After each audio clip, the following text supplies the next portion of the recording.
Hi! Welcome back to the Diamond Rose Show. It's been over a month since my last video, and it's because I'm lazy. That's it. That's the only explanation. I moved into my new apartment. I'm currently in my blue room, wearing my blue dress on a blue day. It's kind of cloudy. It's not the point. I'm back, and more controversial than ever. Let's begin. So today I was inspired to make a video because of a lot of the online stuff about Ariel being a woman of color and all this nonsense.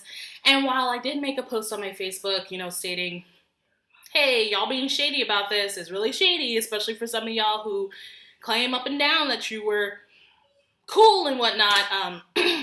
Being shady is being shady. But something I wanted to also bring up that I just heard in my circles of black women is that the representation of black women, even though like Ariel disregarded because she's like, that's a whole different situation. But talking about black women and being cast, what does it mean to be a black woman when you're cast? So I am completely black. I am mixed with black and blacker. Both black families, blam. Love it. Beautiful to me. It's my life. But talking to some of my friends who are of mixed race, not necessarily black and white, but with different areas. Like I have a friend who's black and Cherokee. I have a friend who's black and Korean. And we talk about the representation in movies when it comes to black people, specifically black women. We do like to focus strategically on our demographic, and we have come to find out that, as everyone knows, if she's light-skinned, if she's thick, if she's pretty, she's going to be cast. Or if she's light-skinned and skinny or any other thing. But the focus is on the skin color. We got into a conversation that I thought that I would like to throw out on the internet right now is the, yes, we're happy that Ariel's black.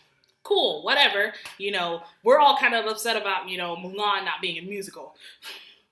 But we were focusing on how women who are not dark are not cast in these movies. And while Ariel, like I said earlier, it's a completely different situation than any other movie. It is super rare for a dark black woman to be cast in something that, is well known, or, besides being someone's baby mama or the funny best friend or something like that. The stereotypes that we're talking about, that they're not necessarily there to be a whole person, but a reflection of a whole demographic and a whole collage of characteristics of black women.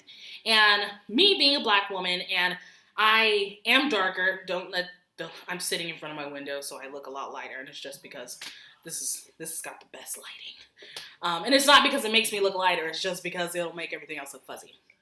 So nip that in the bud right now. But I am a black woman that wants to be an actress. I want to be a model. And I do always have this kind of nagging voice in the back of my head saying, yeah, you can do that, but you're just going to be cast as the fat, funny friend, or you're going to be someone's baby mama or anything like that.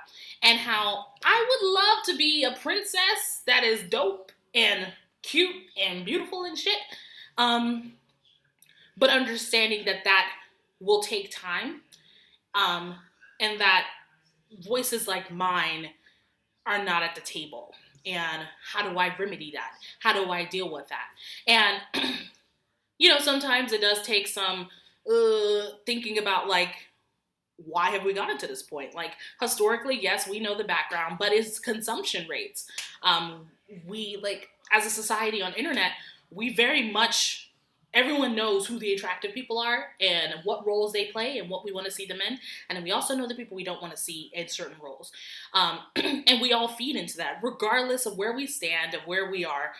We feed into that somehow. So just thinking, what roles could we play that would not solidify stereotypes while making us fluid characters? So speaking of which, Octavia Spencer in Ma, thank you. That is fantastic because she's playing a character that, one, is outside of her, you know, her whole character spectrum, but it's also solidifying that Black women can be, you know, the bad guy outside of the domestic bad guy, you know, because we're not the strippers, we're not the baby mamas. And while these are all perfectly good characters to play, and these are completely valid, and there are people who, you know, who we are playing that reflecting this of, this is not the only characters we're capable of playing. So when Octavia Spencer was up there being a fucking creep, fucking up these white kids on a vengeance, like having all these mental, like it was just, to me, it was beautiful because I was like, fucking finally, I'm seeing her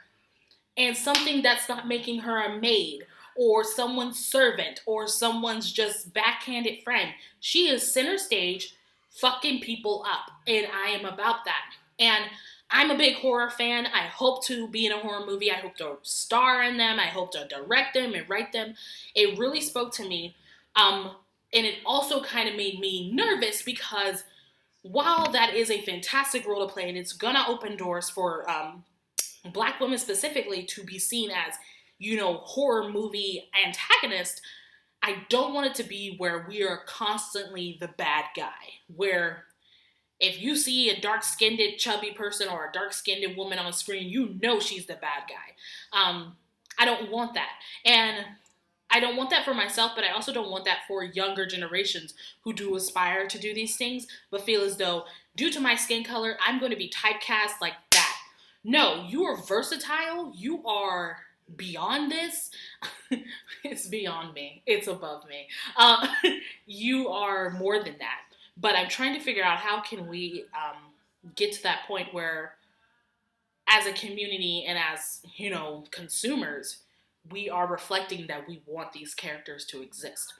Because it is very difficult if we kick and scream and lift up shit and go on the internet and rant that we want these characters to be Black women, we want them to be dark-skinned, we want them to be strong, we want them to be creepy, we want them to be more than just your sassy Black friend, but we're not consuming that at the level that we are demanding it, then we will ultimately not see, you know, that reflected in the media that we are sent. So, silly little rant. I mean, you know, it's not silly, but it was a quick rant. I don't have a setup. This is going to be my recording room. And I just wanted to put something out there because it's been over a month and I slowly felt myself being like, I can just give up the YouTube thing. I really like doing YouTube videos. I'm going to try to get back on top of it. And I may have news next week about something coming up. I'm excited. And I guess normal updates for those who didn't see the last video. I moved to New York. I live in Albany. Well, near Albany. And I'm going to still try to do my acting, my modeling, and whatnot. But that's hard when you have a full-time job and you're no longer in grad school. But yeah, anyway, like, share, and subscribe if you want to help support this channel and perhaps motivate me to actually post more. The link to my Patreon is down in the description below. And I will hopefully have another video up for you next week. Other than that, hope you have a wonderful time, happy day, go plant a tree, go say hi to your family, your friends, go have fun, and get some ramen and fry some chicken. Do something that makes you happy. And I will see you next week. Bye.